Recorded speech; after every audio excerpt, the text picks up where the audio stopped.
صدقہ فطر کا مسئلہ بتا دیں، فطرانہ کتنا ہوتا ہے؟ ہمارے ہاں جو مقرر کیا جاتا ہے، جو بتایا جاتا ہے اخبار میں کہیں آ جاتا ہے 100 روپے 200 روپے، کیا واقعی یہی ہے؟ اور اس کی اہمیت کیا ہے؟ اگر کوئی نہیں ادا کرتا تو اس کا کیا مسئلہ ہے؟ صدقہ فطر جو ہے یہ واجب ہے جی، بخاری مسلم میں حدیث ہے، نبی الاسلام نے گھر کے ہر فرد کی طرف سے، خواہ وہ بچہ ہو، غلام ہو، بوڑھا ہو، جوان ہو، روزے رکھنے والا ہے نہیں رکھنے والا، بیماری کچھ بھی ہے، اس دن بھی اگر کوئی بچہ پیدا ہوا ہے تو اس کے لیے صدقہ فطر مقرر کیا ہے. ٹھیک ہے. اور بخاری اور مسلم دونوں میں آیا کہ نبی الاسلام کے زمانے میں صحابہ کرام کہتے ہیں ہم 1 سا اناج دیا کرتے تھے. 1 سا 4 مد کے برابر ہے.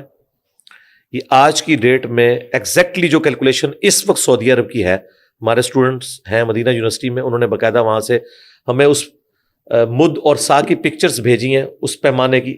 یہ ماپے جاتے تھے اس وقت، کلو گرام نہیں ہوتا تھا، ماپا جاتا تھا کہ یہ پیالہ ہے، 1 مد ہے، 4 پیالے کریں تو 1 سا بنے گا. تو وہ 1 سا یعنی 4 مد بنتا ہے 2750 گرام، 2.25 کلو. راؤنڈ آف کریں تو 3 کلو. اور مزے کی بات، اہل تشیع کے ہاں بھی 3 کلو ہے. یہ سنی شیعہ کا اتفاق ہے.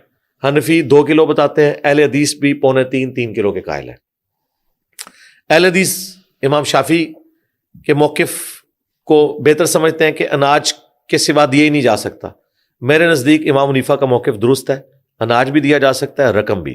کیونکہ اگر آپ یہ قانون بنائیں گے تو یہاں تو ٹرکوں کے ٹرک آپ کو اناج کے کھڑے ہونے پڑیں گے. دیکھیں نا، ہزاروں نمازی ہوتے ہیں.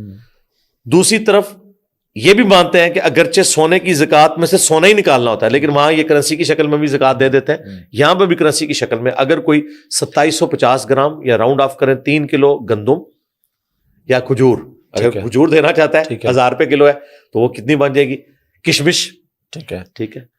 یہ ساری اناج کی جو فارمز ہیں وہ 3 کلو اس کے ایکویلنٹ آپ رقم دیں ہر انڈیویجول کی طرف سے. ٹھیک ہے. اور یہ ہر بندے کی طرف سے دینا ہے، خواہ وہ روزے رکھتا ہے یا نہیں رکھتا، پورے گھر کی طرف سے دینا ہے. ٹھیک ہے. مقصد کیا ہے؟ وہ ابو داؤد میں حدیث ہے کہ نبی الاسلام نے روزے کی حالت میں جو کوئی فوش گوئی ہو جاتی ہے، کوئی غیبت والا معاملہ ہو جاتا ہے، اس کی کمپنسیشن کی ہے. کیونکہ بخاری میں حدیث ہے جس سے اس کا روزہ جھوٹ اور برائی سے نہ روکے، اللہ تعالیٰ کو اس کے بھوکا پیاسا رہنے کی کوئی حاجت نہیں. فرض ادا ہو جائے گا، یہ نہیں کہ فرض نہیں ادا ہوگا، اس کی روحانیت مر جائے گی. اس روحانیت کو زندہ کرنے کے لیے یا اسے وینٹیلیٹر پہ ڈالنے کے لیے یا اسے آکسیجن دینے کے لیے صدقہ فطر، ابو داؤد میں آیا کہ اس سے وہ غلطیاں معاف ہو جائیں گی اور مساکین کا بھلا ہو جائے گا، نبی الاسلام نے فرمایا. لیکن یہ صدقہ فطر آپ نے عید کی نماز سے پہلے ادا کرنا ہے. بعد میں ادا کریں گے تو عام صدقہ ہوگا. لہٰذا یہ روزوں کی قبولیت کے لیے شرط ہے کہ صدقہ فطر آپ نے دینا ہے.